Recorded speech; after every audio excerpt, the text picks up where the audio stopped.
Mais surtout la question, c'est est-ce que tu peux nous faire un pitch pour ceux qui ne connaissent pas ton univers et qui ne te connaissent pas? Et du coup, Glandil et Condur, c'est un elfe et un nain, donc ils vivent dans un univers médiéval fantastique comme on en connaît depuis des années, inspiré par Le Seigneur des Anneaux, Donjons et Dragons, Game of Thrones, Warcraft, enfin tous ces trucs qui sont maintenant entrés quand même dans la pop culture. Ouais.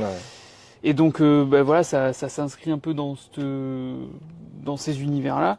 Sauf que voilà, c'est avec quand même un côté vraiment très humoristique. C'est-à-dire qu'en fait, c'est pas un univers, je dirais, qui se prend au sérieux, parce Ouais. qu'il est peuplé de personnages mais complètement barrés.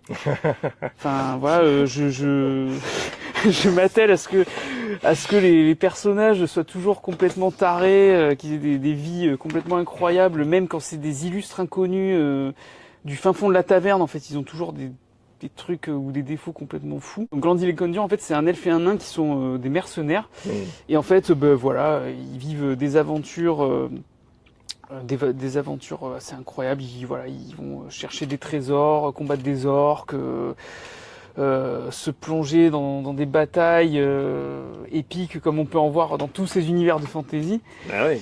Mais le vrai sujet de la série, c'est qu'en fait, c'est plutôt la troisième mi-temps de leurs aventures. C'est-à-dire qu'en fait, entre deux batailles, entre deux missions, où ils se posent un peu des questions existentielles, comme nous, Ouais.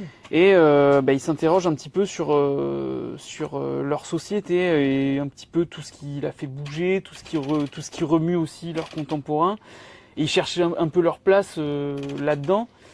Et comme ils sont très différents tous les deux, en fait ils ont tendance un petit peu à se prendre le pif sur tous les sujets brûlants, quoi. Donc ça va être voilà, le véganisme, l'obsolescence programmée, la seconde main, les IA. Enfin, c'est quand même des sujets qui sont très différents. Mais en fait, je trouve que c'est hyper intéressant de les transposer dans le monde de la fantasy parce que ça crée une distance et ça dédramatise un petit peu les choses et ça permet de pas dire frontalement on parle de ça, mais Ouais. ok, on comprend que ça parle de ça et donc ça nous permet de nous marrer dans un premier temps, c'est l'essentiel, et dans un deuxième temps peut-être de nous interroger comme ils ont des opinions très tranchées sur la question. Le fait d'en parler entre eux, ça peut soit les conforter là-dedans, soit aussi les amener à réfléchir.